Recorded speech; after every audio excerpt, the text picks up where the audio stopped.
নমস্কার বন্ধুরা, আপনাদের সবাইকে আমার চ্যানেলে স্বাগত জানাই। তো আমাদের এই ইনভেস্টিং জার্নিতে আমাদের কোম্পানির অনেক কিছু ইনফরমেশন জানতে হয়। তো তার মধ্যে আগের দিন আমরা প্রফিট অ্যান্ড লস স্টেটমেন্টে কি থাকে দেখেছিলাম। আজকে আমরা দেখব কোম্পানির ব্যালেন্স শিটে কি থাকে।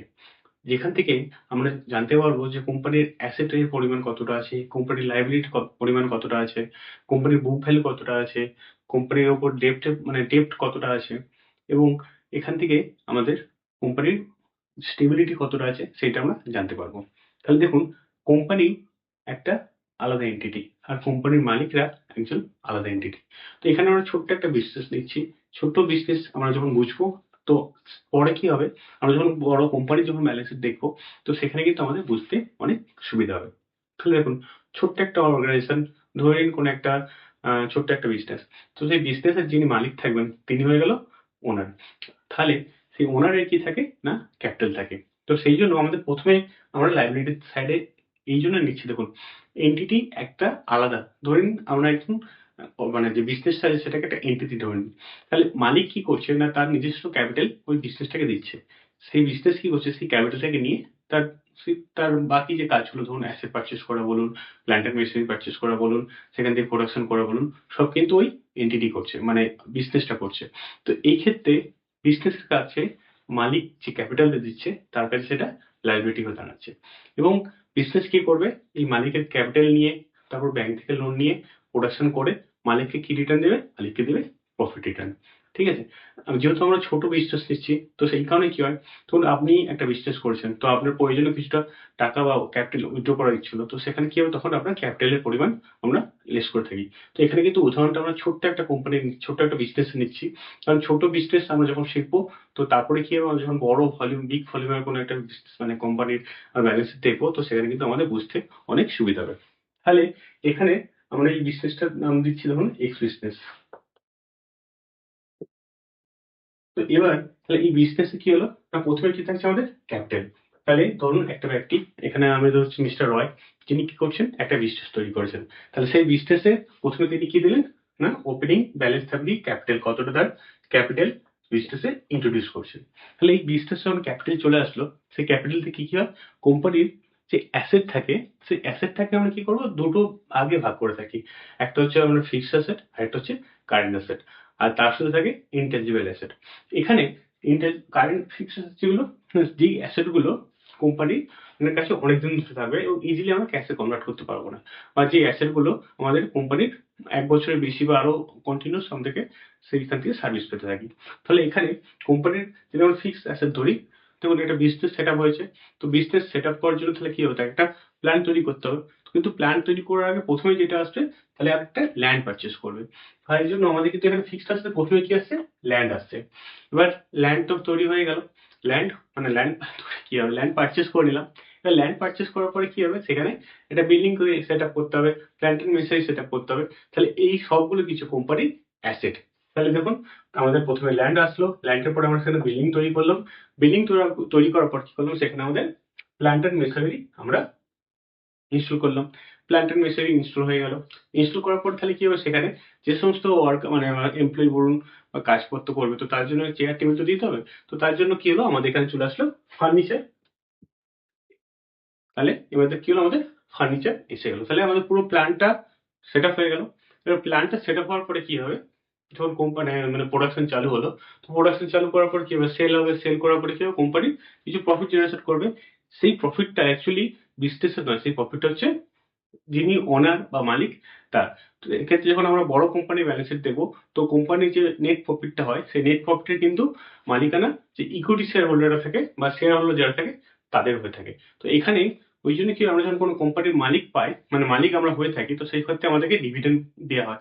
এই ডিভিডেন্ডে কি হয়, ওই যে প্রফিটটা যেটা হলো বিজনেস, সেই প্রফিটের একটা প্রপোর্শন বা একটা অংশ আমাদেরকে ডিভিডেন্ড হিসেবে দিয়ে থাকে, মানে আমরা পেয়ে থাকি। তো দেখুন, এবারে কোম্পানির অপারেশনে কি হলো, আমাদের এতটা অব্দি আমাদের কোম্পানির অপারেশন চালু হয়ে গেল। এবারে অপারেশন তো কোম্পানি চালু হলো। অপারেশন চালু হওয়ার পর কি হলো, কোম্পানি প্রফিট জেনারেশন করলো। এখানে এই প্রসেসের মধ্যে কোম্পানি কিছু লাইবিলিটি থাকে। তাহলে লাইবিলিটি কি হলো, কোম্পানি যেটা ব্যাংক থেকে লোন করেছিল সেটা হচ্ছে কোম্পানির লাইবিলিটি। তাহলে এতদূর পর্যন্ত আমরা যেটা করলাম, লোনটা হচ্ছে আমাদের কোম্পানির। এখানে আমাদের লোনটাও কিন্তু দুটো ভাগে ভাগ করা হয়।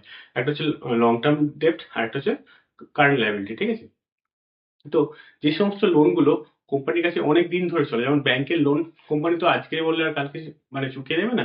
তো এই লোনগুলোকে অনেকদিন, অনেক সময়টা ধরে থাকে কোম্পানির কাছে। তো এই জন্য আমরা লং টার্ম লোন বলবো। আর কিছু শর্ট টার্ম লোন থাকে, মানে শর্ট টার্ম ডেট বলুন বা কারেন্ট লায়াবিলিটি থাকে। তো কারেন্ট লায়াবিলিটি কোনগুলো হবে? ধরুন আমরা একটা বিজনেস সেট আপ করেছি, বিজনেসে আমরা র মেটেরিয়াল পারচেস করি, বিজনেসে আমরা স্পেয়ার পার্টস পারচেস করি। তো এই সমস্ত কি অনেক সময় আমাদের ক্রেডিটে নিয়ে থাকি। বিজনেস ক্রেডিট দেওয়া হয় 15 দিন, 15 days credit, 13 days credit, 180 days credit.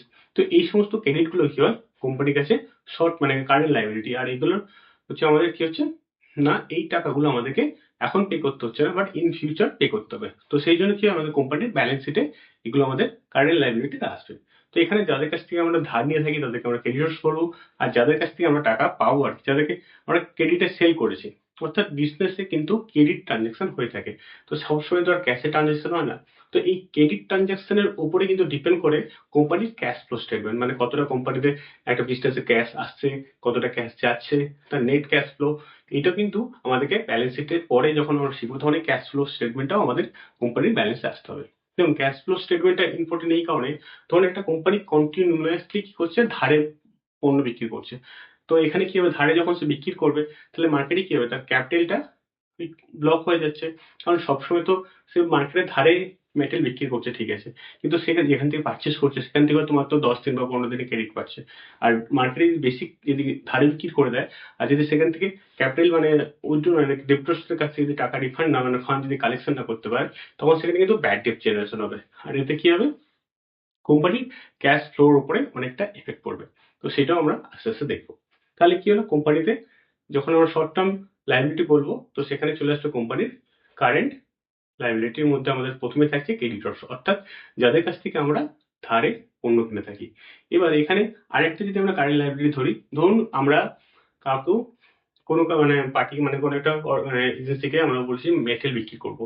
তো অনেক সময় কি হয় জানেন, কোম্পানিতে আমরা যখন ম্যাটেরিয়াল মানে পারচেস মানে সেল করি তো সেক্ষেত্রে আমরা অ্যাডভান্স পেমেন্ট নিয়ে থাকি।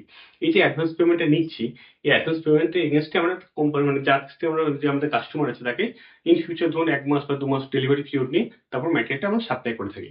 তো এখানে কিন্তু এই যে আমরা টাকাটা অ্যাডভান্স নিচ্ছি সেটাও কিন্তু কোম্পানির কাছে একটা লায়াবিলিটি, আর সেটা কোম্পানির কাছে কারেন্ট লায়াবিলিটিতে আসবে।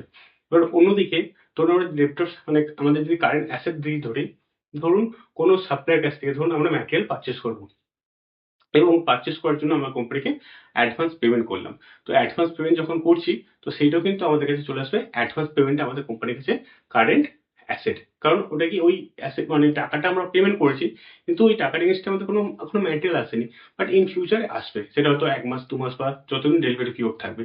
তো সেই হিসাবে যখন কোম্পানিতে ট্রানজাকশন হবে ধারেতে, ধারে যদি আমরা পারচেস করে থাকি সেটা আমাদের চলে আসবে কারেন্ট অ্যাসেটের মধ্যে, আর আমরা যদি ধারে কিনে থাকি সেটা আমাদের চলে আসবে কারেন্ট লায়াবিলিটি।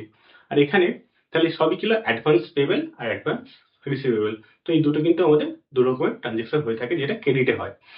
তাছাড়া কি হয়, ধরুন একটা বিজনেস করে একটা ইনভেস্টমেন্ট করেছে, তো সেই ইনভেস্টমেন্ট টাকাটাও কিন্তু চলে আসবে কোম্পানির অ্যাসেটের মধ্যে। কারণ ইনভেস্টেড টাকাটা কি হয়, কোম্পানি আজকে ইনভেস্ট করেছে, ইন ফিউচার সেটা তার কাছে একটা বড় অ্যাসেট, ঠিক আছে? এবার নেক্সট আমরা চলে যাচ্ছি কারেন্ট অ্যাসেটের মধ্যে কি কি থাকছে। তো এখানে ধরুন আমাদের ক্লোজিং স্টক থাকছে। কারণ কোম্পানির কাছে যেমন যেই র মেটেরিয়ালটা থাকছে সেই র মেটেরিয়াল কি হয়, তার কনজাম্পশন হয়। অর্থাৎ আজকে যেটা ক্লোজিং স্টক আছে যখন নেক্সট ইয়ারে আসবে তো সেটার আর ওপেনিং স্টক হয়ে যাবে এবং সেই র মেটেরিয়ালটা আবার প্রোডাকশনে চালু হবে। প্রোডাকশন প্রসেস যখনই আবার চালু হবে তখন কি হবে, এই র মেটেরিয়ালটা কনজাম্পশন হবে। তো এই জন্য কি হয়, আমাদের যে ক্লোজিং স্টকটা থাকে এটা কিন্তু আমাদের কোম্পানির ব্যালেন্স শিটে অ্যাসেটে আসবে, কারেন্ট অ্যাসেটের দিকে। আর আমরা আগের দিন যেটা আমরা কস্ট অফ গুডস শিখেছিলাম সেখানে কিন্তু স্টকের ব্যাপারটা আমরা বলেছিলাম যে কিভাবে কস্ট অফ গুডস সোল্ড আমরা বের করবো। তো সেখানে তো আমরা কস্ট অফ গুডস সোল্ড বের করেছিলাম, আর ব্যালেন্স শিটে কিন্তু এটা আমাদের অ্যাসেট সাইডে থাকবে। তারপর ধরুন প্রিপেড এক্সপেন্স। প্রিপেড এক্সপেন্স, এখানে প্রিপেড এক্সপেন্স আমরা যখন প্রিপেড কি করি, ফোন রিচার্জ যেটা করি প্রিপেড করি, সেরকম কোম্পানির কিছু এক্সপেন্স ধরুন আগে থেকে পে করা আছে। তো সেক্ষেত্রে হতে পারে ইন্টারনেট চার্জেস বা ইলেকট্রিসিটি চার্জেস বা ওয়াটার চার্জেস, বা ধরুন কোনো এক্সপেন্স যেটা অ্যাডভান্স পেমেন্ট করা আছে, তো সেখানে কোনো গভর্নমেন্ট ফিস হতে পারে। তো এই সমস্ত কিন্তু এক্সপেন্স গুলো কোম্পানির কাছে কারেন্ট অ্যাসেটে চলে আসবে। তারপর সানডি ডেপ্টর্স, একটু আগে বললাম সানডি ডেপ্টর্স মানে আমরা যাদেরকে ধারে বিক্রি করব তাদের কাছ থেকে যখন আমরা সেটা ধারে যখন বিক্রি করে ধরুন 1 মাস বা 2 মাসে যদি ক্রেডিট দিয়ে থাকি তো সেখানে কিন্তু আমাদের সানডি ডেপ্টর্স চলে আসবে। এবার এই যে ধারে বিক্রি করছি, ধারে বিক্রি করলে যদি মার্কেট থেকে আমরা টাকা রিটার্ন পায় খুব ভালো, আর যদি না হয় তো সেখানে আমাদের কিন্তু ব্যাড ডেট আসবে, তখন প্রভিশন ফর ব্যাড ডেট একটা চলে আসবে এখানে। তারপর কি থাকছে দেখুন, ক্যাশ ইন হ্যান্ড। তো কোম্পানির কাছে কিছু লিকুইড ক্যাশ থাকে, সেটাও কারেন্ট অ্যাসেট। আর যদি কোম্পানির ব্যাংকে কিছু ক্যাশ থাকে সেটাও কিন্তু কোম্পানির কারেন্ট অ্যাসেট। আর অপর দিকে যদি আমরা লাইবিলিটির দিকে যাচ্ছি দেখুন, তাহলে অ্যাডভান্স রিসিভেবল, কারোর কাছ থেকে যদি আমরা অ্যাডভান্স নিয়ে থাকি সেটা কোম্পানির কারেন্ট লাইবিলিটি। তাছাড়া কি থাকে, সানি ক্রেডিটার্স, যাদের কাছ থেকে আমরা ধারে ম্যাটেরিয়াল পারচেস করছি, সেটা হলো কোম্পানির কারেন্ট লাইবিলিটি। তো এখান থেকে আমাদের কোম্পানির যেটা থাকে অ্যাসেট, মানে কারেন্ট অ্যাসেট থেকে আমরা যখন কারেন্ট লাইবিলিটি বের করবো, মানে করবো, ওখান থেকে আমাদের অনেকগুলো রেশিও আসবে। তো রেশিওগুলো আমরা অন্যদিন করবো। আজকে জাস্ট স্ট্রাকচারটা দেখে নিই, আমাদের ব্যালেন্স শিটে কি কি থাকে এবং কোন জিনিসটার মিনিং কি আছে। তারপর নেক্সট দেখুন থাকে সানডে ক্রেডিটার্স হয়ে গেল। আউটস্ট্যান্ডিং এক্সপেন্স, অর্থাৎ যে সমস্ত এক্সপেন্স গুলো আউট, মানে ধরুন ফোন বিল আসলো, ফোন বিল ধরুন কোম্পানির পোস্টপেড বিল হয়। তো এই সমস্ত যেগুলো এক্সপেন্স গুলো, মানে এক্সপেন্স হয়েছে কিন্তু এখনো পেমেন্ট করিনি, বাট আমাকে রিসেন্টলি পেমেন্ট করতে হবে, সেটা হয়তো 1 মাস পরে বা কিছুদিন পরে। তো সেক্ষেত্রে কিন্তু কোম্পানির কাছে সেটা এক্সপেন্স, আর সেটা আমাদের কোম্পানির লাইবিলিটি সাইডে বসবে। অন্যদিকে যদি আমরা দেখি বিলস পেবেলস, ব্যাংক ওভারড্রাফট। বিলস পেবেল মানে কোম্পানি ধারে ম্যাটেরিয়াল পারচেস করছে, সেখান থেকে বিল দিয়েছে এবং সেই বিলটা আমাদেরকে ইন ফিউচার পেমেন্ট করতে হবে। অন্যদিকে আরেকটা জিনিস থাকছে ব্যাংক ওভারড্রাফট। প্রত্যেকটা বড় বড় কোম্পানি বলুন বা ছোট ছোট বিজনেস বলুন, সেখানে ব্যাংক ওভারড্রাফট একটা অপশন থাকে। আমরাও দেখবেন এখন আমাদের ব্যাংকে স্টেটমেন্ট দেখবেন, ওখানে কিন্তু ব্যাংক ওভারড্রাফট ফেসিলিটি আছে।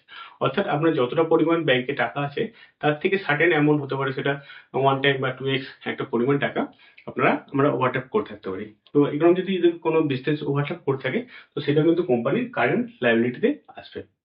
আর শেষমেশ যে কোম্পানির প্রফিট হলো নেট প্রফিট, সেই নেট প্রফিটটাও কিন্তু তার মালিকানাকে, কোম্পানির ওনার, তার জন্য আমাদের কোম্পানির যে নেট প্রফিটটা সেটাও কিন্তু কোম্পানির লাইবিলিটি সাইডই আসবে। এখানে আরো কিছু থাকে, রিজার্ভ এন্ড সারপ্লাস থাকে বা রিটার্ন আর্নিং থাকে, যেগুলো আমরা কোম্পানি যখন কোম্পানির ব্যালেন্সের স্টেটমেন্ট চেক করব, তো সেখানে কিন্তু এই ওয়ার্ডগুলো থাকবে। তো এখানে আশা করি আমাদের সব যতগুলো আসবে তার ম্যাক্সিমামটা আমরা কভার করেছি। এখানে যদি কোনো কিছু আপনাদের কোনো জায়গায় বুঝতে অসুবিধা হচ্ছে, তো সেখানে একটু আমাকে বলবেন, তাহলে আমি আরো ডিটেলস একটু বলার চেষ্টা করবো।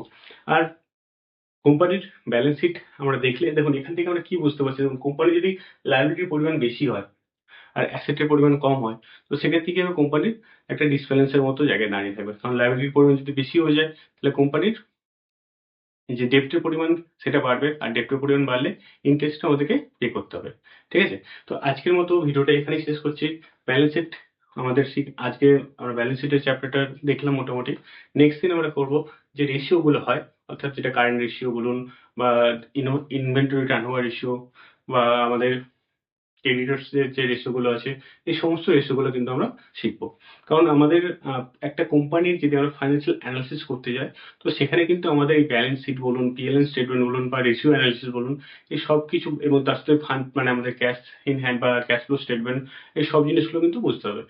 আর এই ব্যাপারগুলো খুব, মানে একবার যে খুবই ক্রিটিক্যাল সেরকম ব্যাপার না, খুবই মানে খুবই সহজ বলবো না, মোটামুটি আমাদের দেখলে আমরা অনেকটা আমাদের আইডিয়া ক্লিয়ার হবে। তখন এখানে আমরা এক্সাম দেবো না, কিন্তু আমরা এই সমস্ত জানা থাকলে আমরা কোম্পানির ব্যালেন্স চেক করবো, ঠিক আছে, বা কোম্পানির সম্বন্ধে একটা ধারণা অর্জন করবো। তার জন্য এগুলো আমাদের একটু শিখে রাখা দরকার। তো আজকের মতো ভিডিওটা এখানে শেষ করছি। নমস্কার, সবাই ভালো থাকবেন, ধন্যবাদ।